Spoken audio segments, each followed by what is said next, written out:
Hi everyone, welcome back to my channel Learn English with Josh. Today we will learn about daily use English sentences. I hope these sentences are very helpful for you to speak in English. If you are new to this channel, please like and subscribe. Let's start. See the first one. నేను ఆమెను నా పేరు తెలుసునేమోనని అడిగాను. నేను ఆమెను నా పేరు తెలుసునేమోనని అడిగాను. ఇంగ్లీష్‌లో ఈ విధంగా చెప్పాలి. I asked her whether she knew my name. I asked her whether she knew my name. I asked her అంటే నేను ఆమెను అడిగాను.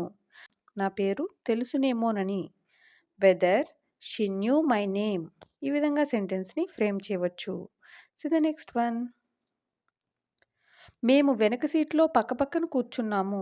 మేము వెనక సీట్‌లో పక్కపక్కన కూర్చున్నాము అని చెప్పాల్సొచ్చిన సందర్భాలలో ఇంగ్లీష్‌లో ఈ విధంగా చెప్పాలి. We sat side by side in the back seat. We sat side by side in the back seat. We sat అంటే మేము కూర్చున్నాము. వెనక సీట్‌లో ఇన్ ద బ్యాక్ సీట్ పక్కపక్కన సైడ్ బై సైడ్. ఈ విధంగా సెంటెన్స్‌ని ఫ్రేమ్ చేయవచ్చు. See the next one. మా అమ్మగారు స్వీట్స్ దాచడం నేను చూశాను. మా అమ్మగారు స్వీట్స్ దాచడం నేను చూశాను. ఇంగ్లీష్‌లో I saw my mother hide the sweets. I saw my mother hide the sweets. I saw అంటే నేను చూశాను. మా అమ్మగారు స్వీట్స్ దాచడం. My mother hide the sweets. See the next one. నేను ఈ బుక్ ముందే చదివేశాను. నేను ఈ బుక్ ముందే చదివేశాను. I have read this book before. I have read this book before. See the next one. ఈ పని పూర్తి అవ్వగానే నేను నీతో ఉంటాను. ఈ పని పూర్తి అవ్వగానే నేను నీతో ఉంటాను. ఇంగ్లీష్‌లో ఈ విధంగా చెప్పాలి. I will be with you as soon as I finish this job. I will be with you as soon as I finish. I will be with you అంటే నేను నీతో ఉంటాను. ఈ పని పూర్తి అవ్వగానే as soon as I finish this job. See the next one. అతడు హైదరాబాద్‌లో ఒక మెడికల్ స్టోర్ నడుపుతున్నాడు. అతడు హైదరాబాద్‌లో ఒక మెడికల్ స్టోర్ నడుపుతున్నాడు. ఇంగ్లీష్‌లో ఈ విధంగా చెప్పాలి. He runs a medical store in Hyderabad. He runs a medical store in Hyderabad. ఈ విధంగా చెప్పవచ్చు. See the next one. నేను మా పిల్లలకు బ్రేక్‌ఫాస్ట్ తయారు చేశాను.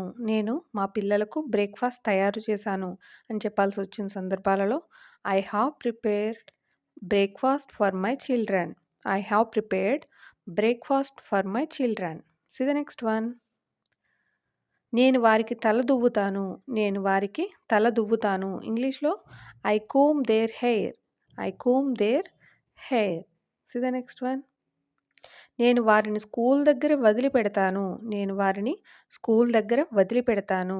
I drop them at school. I drop them at school. See the next one. నేను వారిని స్కూల్ నుండి తీసుకొస్తాను. నేను వారిని స్కూల్ నుండి తీసుకువస్తానని చెప్పడానికి I pick them up from school. I pick them up from school. See the next one.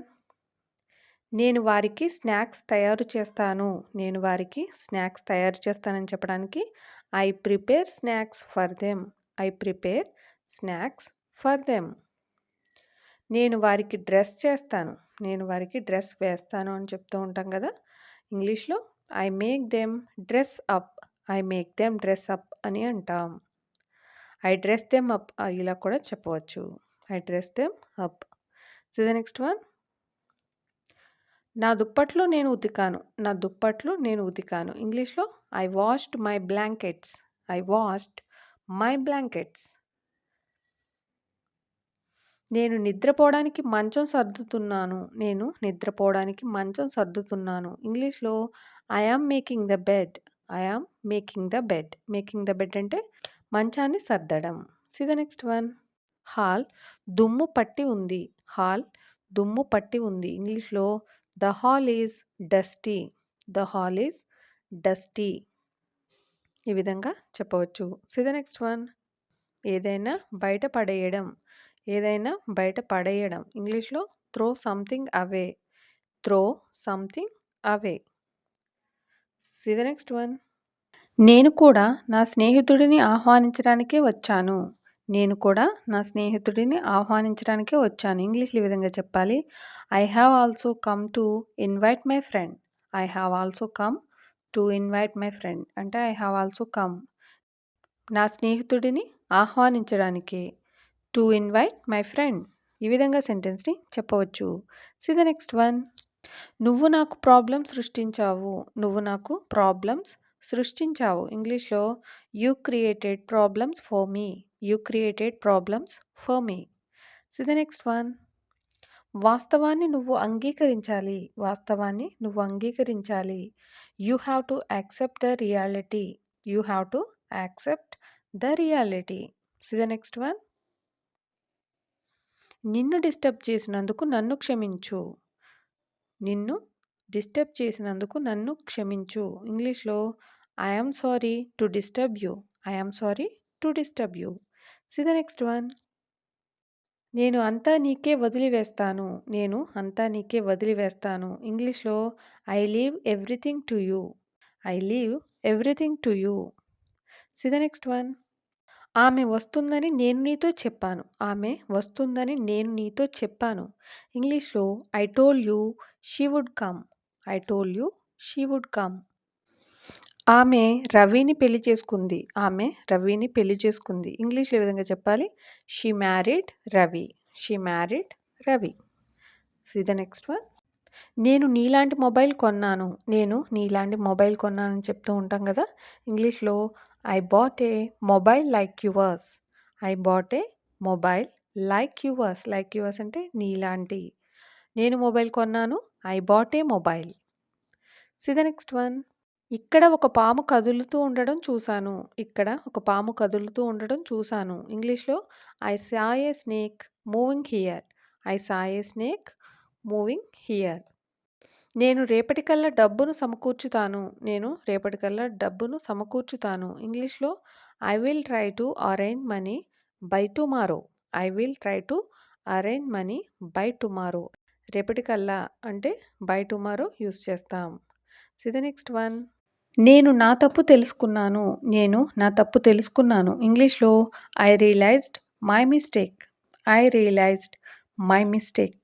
See the next one. దానిని చేయమని నీకు ఎన్నో సార్లు చెప్పాను. దానిని చేయమని నేను నీకు ఎన్నో సార్లు చెప్పాను. ఇంగ్లీష్‌లో I told you many times to do that. I told you many times to do that. See the next one. ఈసారికి నేను నిన్ను వదిలేస్తాను. ఈసారికి నేను నిన్ను వదిలేస్తానని చెప్పాల్సిన సందర్భాలు వస్తూ ఉంటాయి కదా! ఇంగ్లీష్‌లో ఈ విధంగా చెప్పాలి. I will let you off this time. I will let you off this time. See the next one. ఇదే నేను నిన్ను చివరిసారిగా అడుగుతున్నది. ఇదే నేను నిన్ను చివరిసారిగా అడుగుతున్నది. This is the last time I am asking you. This is the last time I am asking you. This is the last time అంటే ఇదే చివరిసారి. నేను నిన్ను అడుగుతున్నది. I am asking you. See the next one. నువ్వు దీన్ని చాలా బాగా చేశావు. నువ్వు దీన్ని చాలా బాగా చేశావు అని చెప్పాల్సిన సందర్భాలలో ఇంగ్లీష్‌లో you have done it very well. You have done it very well. See the next one. నేను దీన్ని తొందరలో రాశాను. నేను దీన్ని తొందరలో రాసేసాను అని చెప్తూ ఉంటాం కదా! ఇంగ్లీష్‌లో I wrote it in a hurry. I wrote it in a hurry. I wrote it అంటే నేను రాసాను. తొందరలో ఇన్ ఏ హర్రీ. తొందరని హర్రీ అని అంటాం. See the next one. నేను నీకు దీని గురించి చెప్పాను. నేను నీకు దీని గురించి చెప్పాను. ఇంగ్లీష్‌లో I told you about it. I told you about it. నేను నీకు అది చెప్పడం మర్చిపోయాను. నేను నీకు అది చెప్పటం మర్చిపోయాను. ఇంగ్లీష్‌లో ఈ విధంగా చెప్పాలి. I forgot to tell you that. I forgot to tell you that. I forgot అంటే నేను మర్చిపోయాను నీకు చెప్పడం. To tell you that. See the next one. అతడు దీనిని త్వరలో మర్చిపోతాడు. అతడు దీనిని త్వరలో మర్చిపోతాడు. ఇంగ్లీష్‌లో he will forget it soon. He will forget it soon. See the next one. నేను మనందరికీ లంచ్ ఆర్డర్ ఇచ్చాను. నేను మనందరికీ లంచ్ ఆర్డర్ ఇచ్చాను. ఇంగ్లీష్‌లో ఏ విధంగా చెప్పాలి? I ordered lunch for all of us. I ordered lunch for all of us. I ordered lunch అంటే నేను లంచ్ ఆర్డర్ ఇచ్చాను. మనందరి కోసం. For all of us. ఈ విధంగా సెంటెన్స్‌ని చెప్పవచ్చు. Keep practising everybody. Thank you for watching. Please like and subscribe. Learn English with జోష్.